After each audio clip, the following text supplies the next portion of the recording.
यह शत बार पाठ कर जाए छूट ही बंद महासुख होए.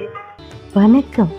இன்னைக்கு 38ஆம் சௌபாயில சொல்லி இருக்கிற விஷயங்களை பத்தி விரிவா பார்ப்போம். எவர் ஒருவர் இந்த பாடல்களை 100 முறை ஆழமாக பொருள் உணர்ந்து ஆத்மார்த்தமாக ஒற்றை சிந்தனையோடு பாராயணம் செய்கிறார்களோ அவர்கள் பந்தத்தில் இருந்து விடை பெற்று முக்தி என்னும் நிலையான நிரந்தரமான பேரின்பத்தை ஹனுமனின் அருளால் அடைவார்கள் அப்படின்னு துளசிதாசர் வாக்கு கொடுத்திருக்காரு. நம்ம ஹிந்துயிசம்ல இன்பம் அப்படிங்கிறது 2 வகைப்படுத்தியிருக்காங்க. பொருள் சார்ந்த இன்பம், ஆன்மீகம் சார்ந்த பேரின்பம். பொருள் சார்ந்த இன்பம் அடையிற வழிய நம்மள சுத்தி இருக்கிற பல பேர் வாழ்க்கை முறைய வச்சே நாம தெரிஞ்சுக்க முடியும். பொருள் சார்ந்த இன்பம் அப்படிங்கிறது நம்ம ஆசைகளை நிறைவேற்றும் வழிய அறியறது அப்படின்னு சொல்லலாம். எக்ஸாம்பிளுக்கு ஒரு அழகான வீடு, கண்ணை பறிக்கிற நகைகள் அப்படின்னு ஒரு பொருள்னால நமக்கு கிடைக்கிற இன்பத்தை குறிக்கிறாங்க. இது எல்லாமே ஈஸிலி அச்சீவபிள். ஆனா அந்த ஆசையையும் கடந்து நிலையான இன்பத்தை அடையிறது தான் ஸ்பிரிச்சுவல் ஹாப்பினஸ் அப்படின்னு சொல்றாங்க. சிம்பிளா சொல்லணும்னா எந்த ஒரு எக்ஸ்டர்னல் ஃபேக்டர்ஸும் நம்முடைய இன்டர்னல் ஹாப்பினஸை அஃபெக்ட் பண்ணாத நிலை. இந்த நிலையை அடையணும்னா ஒரு குருவின் கிருபை கண்டிப்பா நமக்கு தேவை. இதனால தான் லாஸ்ட் சௌபாயில கோசாயான ஹனுமனை நமக்கு குருவா இருக்க வேண்டி எந்த நிலையிலும் பேரின்பத்தோட வாழற வழியை அடைய அருள் புரியுமாறு கேட்டுக்கிறோம். நீங்க பந்தத்தில் இருந்து விடை பெறத பத்தி துளசிதாசர் குறிப்பிட்டிருக்காரு.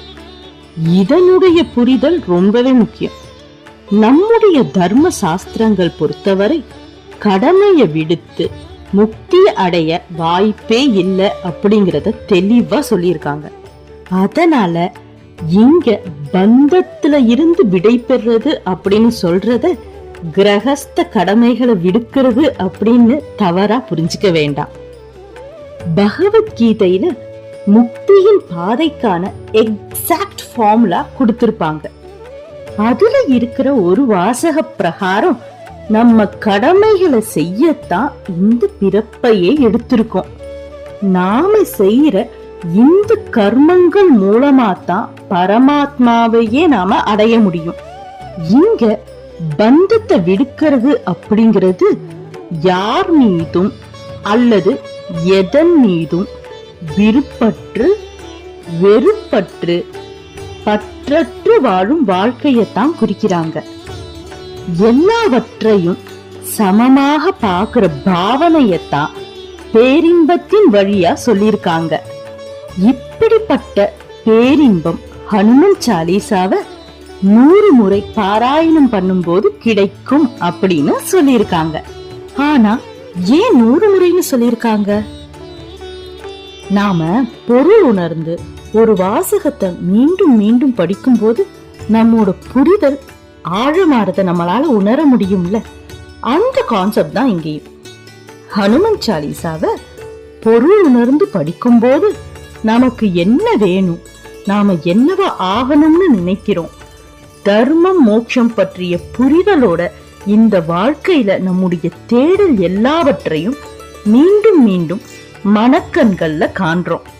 சிம்பிளா சொல்லணும்னா நீங்க என்னவா ஆகணும்னு நினைக்கிறீங்களோ ஆசைப்படுறீங்களோ அவங்களாவே மாறுவீங்க அப்படிங்கிறது தான் ஆழ்மனதோட சக்தி. அந்த ஆழ்மனதோட சக்தியை தூண்டத்தான் 100 முறை வாசிக்க சொல்லியிருக்காங்க.